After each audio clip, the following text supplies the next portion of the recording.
about kombucha tea. And the reason I want to talk about it, it is a wonderful source of probiotics. And often rheumatoid arthritis, osteoarthritis, many types of there are hundreds of types of arthritis. So any kind of inflammatory condition is made worse by the bacteria in our gut not being in good shape.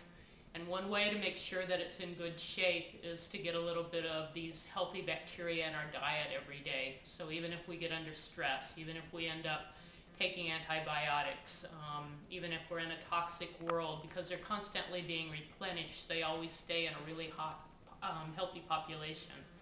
So kombucha tea is one way to get good probiotics. And I've got a culture here that I've been making in my kitchen. You can buy kombucha tea in health food stores for $3 or $4 a bottle. This is a really, really cheap way to make kombucha if you're inclined to do that kind of thing and you want to save a little bit of money. You also get total control over the ingredients, which is an important aspect of getting well for many people with food sensitivities.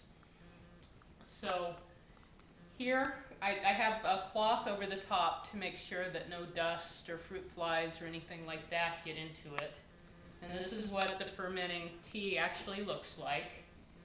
And the book that I learned to do this from says you should leave it for 7 to 10 days. I found as things are heating up in Phoenix and my house is warmer, I'm only needing to let it go about 4 days here before it's ready. And when there's a culture floating here, and to not disturb the culture, if I want to test to see when it's ready, I just put a straw in. And if it's still too sweet, it's not ready yet. If it tastes a little bit like apple cider, then it's ready. So what this is made from, I've got a 4-quart bowl, and I boil 3 quarts of water. I put in 1 cup of sugar, and I use 2 of these large tea bags. And if I had smaller tea bags, I'd use 4.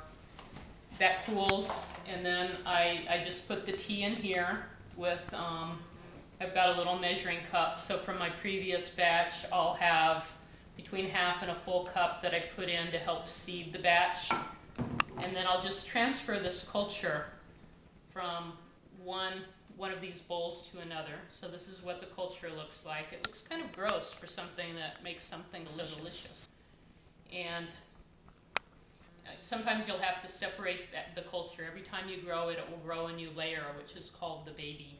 And you can give that away to other people who would like to make the culture. I bought my original culture on eBay, and it just came in the mail. And I've given away many of these babies to other of my friends who like to make kombucha.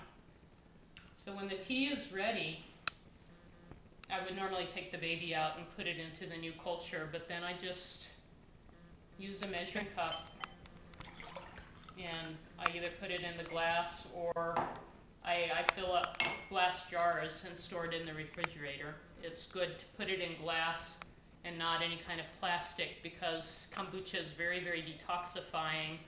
And one of the things it will do is not only will it pull toxins out of your body, but it will also pull it out of a plastic container, so suddenly you're eating toxins you don't want to eat. So that's why it's important to use glass. So it's by the time it's through fermenting, the sugar is almost completely gone. Not only does it have lots of really good probiotics, but it makes a lot of organic acids that help the immune system work much better and helps the body detoxify. And I just absolutely love this. So instead of spending $3 or $4 a bottle, I may be spending way less than $1 to make a whole big bowl of this, which would be many, many bottles. And plus I have total control over what goes in it. So again, Barbara Allan, author of the book Conquering Arthritis. If you would like to see detailed written directions on how to make kombucha tea, please visit my website, conqueringarthritis.com.